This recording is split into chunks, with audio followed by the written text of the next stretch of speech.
जाएगो घर लौट जाइए, गोदी में खिलौना आए जाएगो घर लौट जाइए।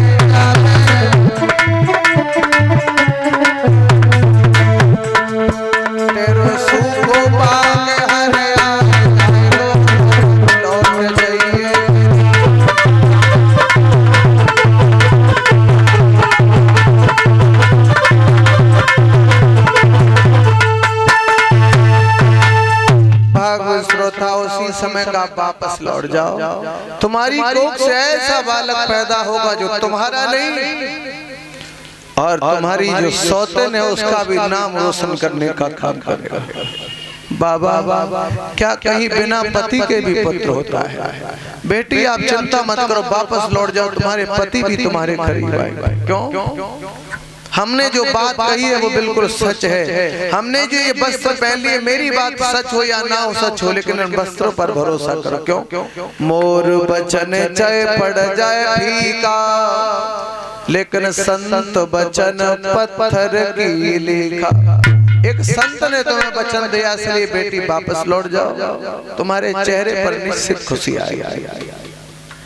राजा उत्तानपाद एक दिन शिकार खेलने गए, और शिकार खेलते खेलते रात्रि में घर लौट के वापस नहीं आए तो सुनीति की झोपड़ी में चले गए। सुनीति ने कांटों की झोपड़ी बनाई और उसी झोपड़ी में आसपास कांटे लगा के अपने शरीर को जानवरों से सुरक्षित बचा के समय काट रहे। लोग उधर से निकलते हैं, सूखी वूखी रोटी बचती झोपड़ी में डाल देते हैं, गंदा पानी पी पी के उधर भरा है तालाब में, उससे अपना गुजारा कर रही है। राजा जब इधर से गए तो ऐसा लगा मानो सौत ने मारने के लिए भेजा हो। पहुंचे, सुनीति से कहा, सुनीति कांटों को हटाओ, मैं अंदर आना चाहता हूं। अंदर हाथ में तलवार, शंका हो, कहा है कि जंगल में प्राण देने जा रहे तो उससे अच्छा चलो कोई बात नहीं, पति के हाथों से मर जाएंगे तो तर जाएंगे, यानी पति के हाथों से मर जाएंगे तो तर जाएंगे। लेकिन आजकल स्त्रियां खुदनाएं तर रही, पति को उल्टा तार रही हैं, मालूम?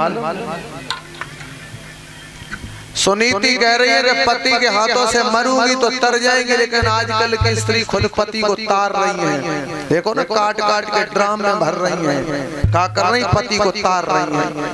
अच्छा, पहले ड्राम वाला केस समाप्त नहीं हुआ, उससे पहले अभी 8 दिन पहले ग्वालियर का आ गया, उसमें तो सीमेंट डाला था, इसमें तो पानी भर दिया था। जब पुलिस वालों ने लौटा तो पूरा पानी ऐसा लाल निकला मानो होली वाला रंग घोल दिया हो। अभी 8 दिन पहले की बात है परीक्षा। अभी हमारे अरबा कटरा में ही हमारी कथा चल रही थी, उस समय की ये बात है। तो समझ लो, सुनीति कह रही पति मार देंगे तो तर जाएंगे, लेकिन आजकल की स्त्रियां खुद पति को तारने में लगी। तो भागवत श्रोता अंदर जिस समय पहुंचे हैं तो सुनीति ने अपने पति को बैठा लिया है, टूटे फूटे बिस्तर में पैर दबा रही है। चेहरे को जिस समय देखा तो आंखों के आंसू राजा के पैर पे गिरे। राजा ने कहा कि तुम रो रही हो, और तेजी से रोने लगी कि पत्नी के जीवन में रोने के अलावा इस जंगल में क्या रखा है। राजा उत्तानपाद भी रोने लगे, अपनी साड़ी से अपने महाराज के आंसू पहुंचे कि नहीं, रोने के लिए तो भगवान ने हमें दिया, हम खुद रो के अपना समय काट लेंगे, पर आपको रोना नहीं है, क्योंकि आपकी खुशी के लिए तो हम रोए हैं, क्योंकि इसलिए आप चिंता करने की कोई जरूरत नहीं है। सूखी रोटी रखी, नमक से लाई, महाराज के मुंह में दी, रोटी कट नहीं रही। रोते ही रोते पूरी रात चली गई। सवेरा जिस समय हुआ, चलने को तैयार हुए, सुनीति ने कहा महाराज कभी अगर हमारी याद आए तो फिर वापस आना, फिर वापस आना। हरे चलती बिरिया नजर भर के देख ले, चलती बिरिया नजर भर के देख ले, चलती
जो प्रथम योगदान प्रदान किया है और जो चंदा के रूप में योगदान प्रदान किया है श्री घनश्याम मास्टर साहब जो हरईपुर के निवासी हैं, उनकी तरफ से ये चल रही भागवत कथा और उस कथा में 501 रुपए का योगदान प्रदान किया है।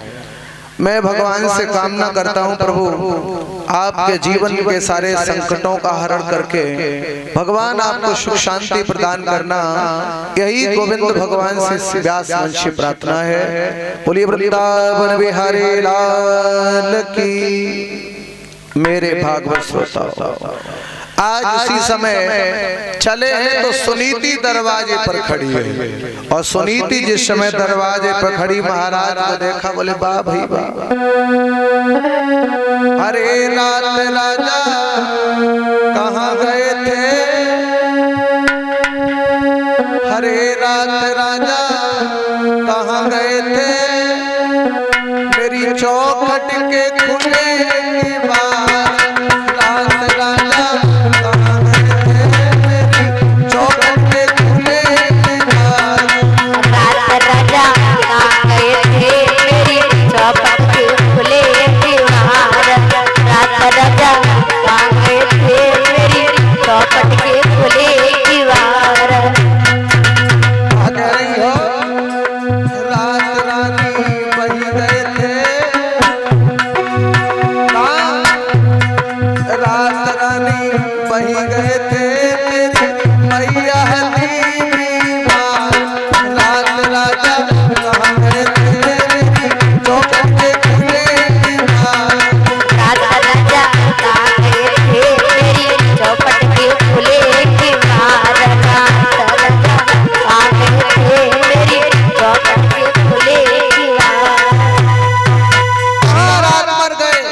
उसी समय जब ये बात कही है, उसी समय भगवत श्रोताओ राजा को लगा इसका मतलब ये समझ गई।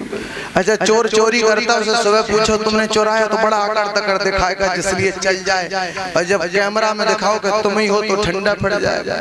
तो राजा तो डाउन हो गए और सोचे अगर दब गए तो फिर समझ में आ जाएगा कि हम गए थे। तलवार निकाली, बोले अगर तूने उसको कलंक लगाया तो नाक काट के फेंकूंगा। जानती है वही हाथ जोड़ने लगी, हमने तो अंजवाया था शायद गए हो। भागवत श्रोता, उसी समय भगवान की ऐसी कृपा होती है, एक एक दिन के अंतराल में दोनों रानियां गर्भ धारण करती हैं। धीरे धीरे समय व्यतीत होने के बाद इधर महलों में बालक एक दिन पहले जन्मा, जहाँ ढोल नगाड़े बज रहे हैं, लड्डू बंटवाए जा रहे हैं, और एक दिन बाद जंगल में वो बालक सुनीति से पैदा हुआ। सुनीति का मतलब होता है अटल, और अटल का दूसरा मतलब होता है ध्रुव। तो इधर महलों में जो बालक पैदा हुआ उसका नाम उत्तम रखा गया, और जो इधर महलों में बालक पैदा हुआ उसका नाम, जंगल में पैदा हुआ उसका नाम ध्रुव रखा। समझ। अच्छा, पहले नाम भी अलग अलग प्रकार के होते थे। क्यों परीक्षक जी? पहले जैसे नाम तो मुझे लगता है समाज में वापस लौटना मुश्किल है, क्योंकि गंगाराम मर गए तो मर गए, वो दोबारा लौट के नहीं आएंगे। सीताराम मर गए तो मर गए, वो दोबारा लौट के नहीं आएंगे। चोखेलाल राम भरोसे सब मर गए तो मर गए, दोबारा लौट के वापस नहीं आएंगे। लौंग श्री फूलमती गंगा देवी जमुना देवी है, ये सब मर गए, अब ये दोबारा जन्म नहीं लेंगे। अब तो कौन कौन पैदा हो रहे मालूम है? तोताराम सीताराम सब चले। अब तो टिंकू, सिंकू, रिंकी, टिंकी, टिर्री, ये सब ऐसे नाम पैदा हुए। पहले जैसे नाम होते थे वैसे लोगों के अंदर गुण होते थे। लड़का को ब्याह करके लाना, बहू को नाम हो ज्योति। अब लड़का को ब्याह करके लाना, बहू को नाम ज्योति, और ज्योति घर में अंधेरे में घूम रही, ज्योति में कतई प्रकाश ही नहीं। लड़का को ब्याह करके लाना, बहू को नाम हो खुशबू, और खुशबू ठंडन में 15 दिन नहाती, पड़ोसी बदबू के मारे मरे जा रहे, नाम खुशबू। पत्नी को नाम शांति देवी, पूरे मोहल्ला में क्रांति फैलाए। नाव गंगा देवी, पूरा मोहल्ला सोच रहे गंगा देवी कम मरे तब तरे, और गंगा में नहाने के लिए हम लोग जाते तब तरे। तो जैसे नाम है वैसे लोगों के अंदर गुण ही नहीं। भाइयों में हमारे में नाम होता था जबर सिंह, तो जबर सिंह में गुड़ होते थे, लेकिन नाव जबर सिंह 3-4 लोग पकड़ के तो लेटरिन बाथरूम कराए रहे। नाव जबर सिंह जबर ने कहाँ चली गई है। नाव तूफान सिंह पंखा की हवा में सोए रहे, कतई तूफान में हवाई। तो जैसे लोगों के अंदर गुड़ नाम वैसे गुड़। एक जगह परीक्षा जी एक ब्याह हो के आओ, लड़का को ब्याह हो के आओ तो पति को नाम बड़ो बढ़िया, पति को नाम रहा है बापू। सो जब बरात लौट के वापस आई तो लड़का दूर से कहूँ ब्याह हो तो सबको बरात पर ना ले जा पा।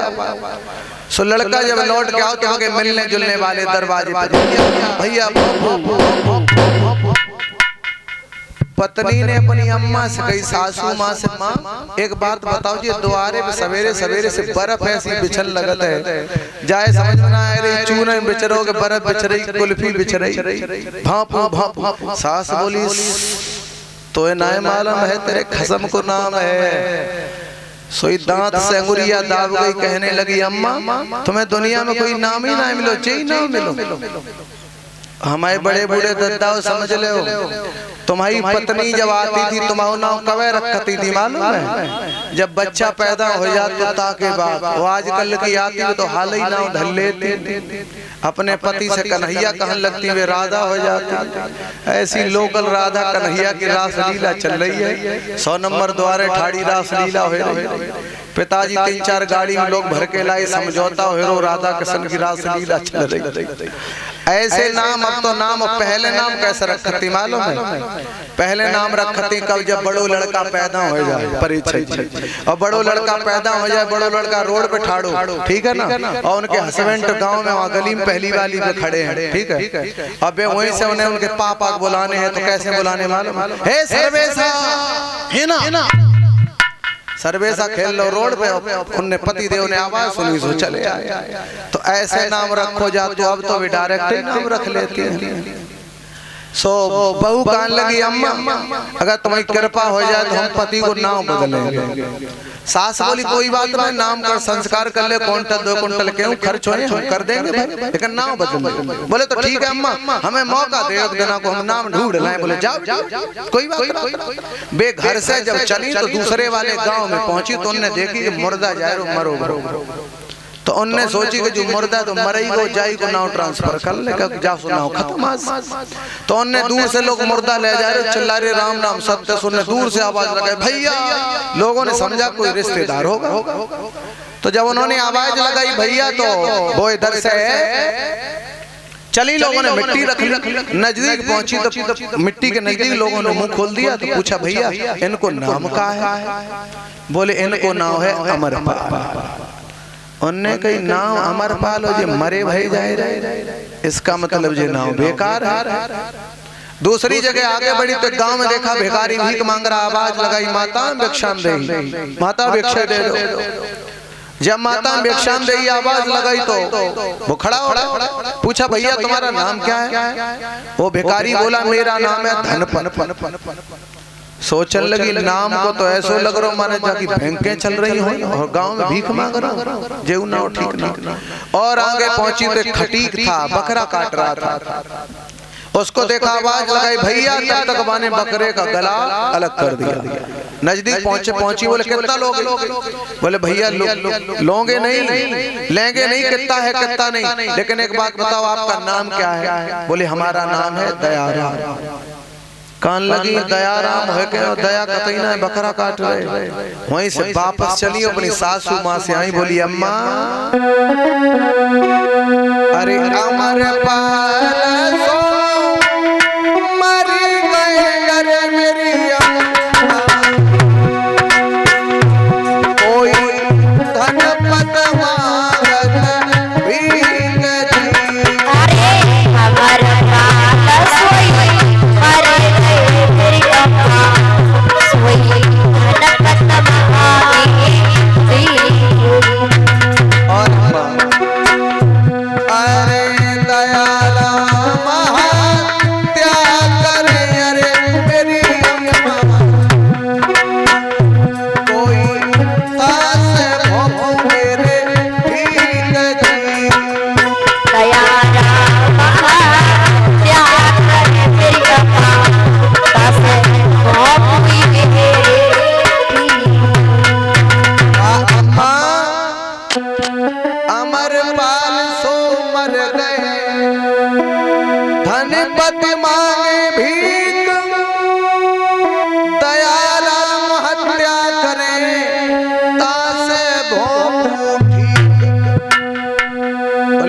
पाल सो मरे भय जा रहे, धनपत भीख मांग रहे, दयाराम हत्या कर रहे, तासे अम्मा जी अपने भोंपू है ठीक हैं। तो भैया अब जैसो नाम रख जाए जा समय में वो सब ठीक ही है।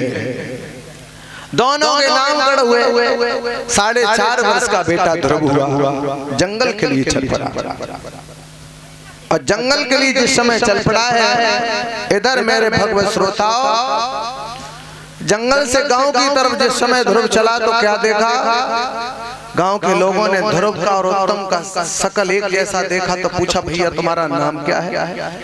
ध्रुव ने कहा भैया मेरा नाम नहीं, लेकिन मेरे शरीर का नाम ध्रुव है, मेरी पहचान करने के लिए मेरा नाम ध्रुव रखा गया। पिताजी का नाम, भैया पिता का नाम पता नहीं। तो बोले जाओ खेल में तब खिलाएंगे जब तुम अपने पिता का नाम पूछ करके आओगे, तब पिता का नाम पूछ के नहीं आओगे तब तक नहीं खिलाएंगे। आज उसी समय मेरे भगवत श्रोताओ ध्रुव को वापस कर दिया, माँ के पास पहुंचे। माँ आज मुझे खेल में नहीं खिला गया, पिता का नाम बताओ। सुनीति ने कहा है कि तुम्हारे पिता का नाम उत्तानपाद है जो अयोध्या के राजा है, राजगद्दी पर बैठे होंगे। भाई ध्रुव दूसरे दिन पहुंच गए। लोगों ने कहा पिता का नाम, बोले सामने राजा बैठे हमारे पिता। बोले पास जाओ। पास जिस समय पहुंचे तो पिताजी ने अपने पुत्र को उठा के अपनी जंगा पर बैठा दिया। अच्छा ये बात किसी चुगलखोर ने देख ली है, और चुगलखोर ने जब बात देख ली उसी समय क्या किया है, चुगली चमन की बात कहो तो चुगली कभू न चूके गो, अंधे पे भैंसिया कुतबैयो तो 9 की 11 कूते गो। पेड़ के नीचे ऊँट करो तो पत्ता ही पत्ता सूते गो, कुत्ता को कितनो समझियो तो टांगी उठाएंगे। चुगला चूकत है नहीं, अरे गाय कहो चाहे रोए, घर घर फूट कराए दे, करे एक से दो। ये हालत चुगलों की है। जाकर के कह दिया है तुम्हारा बेटा जमीन में खड़ा है और तुम्हारी जो सौत का बेटा है वो ऊपर बैठा है। उसी समय मेरे भागवत श्रोताओं क्या होता है, भागी है, ध्रुव को उठाया और उसी समय जमीन पर फेंक दिया है। कहा है कि तुझे राजा की गोद में बैठना था तो मेरी कोख से जन्म लेता, और सौतन के कोख से जन्म लेने के बाद राजा की गोद में बैठना चाहता है। रोता रोता ध्रुव आज इधर से चला, और रोता रोता जिस समय ध्रुव आज इधर से चला है भगवत श्रोताओ, उसी समय मैया के कान में आवाज पहुंची है, बेटा रो रहा है।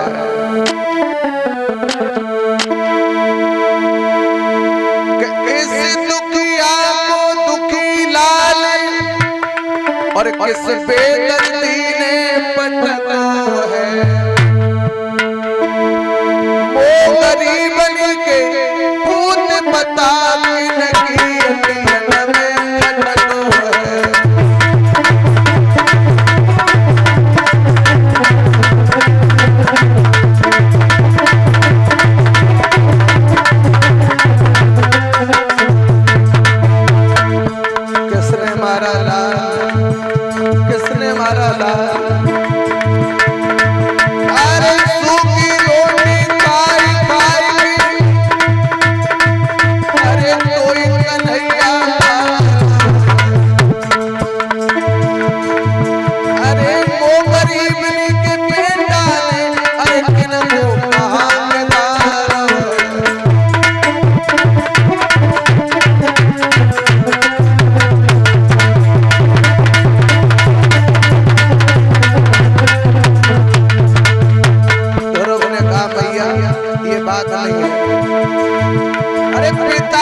सुन बेटा की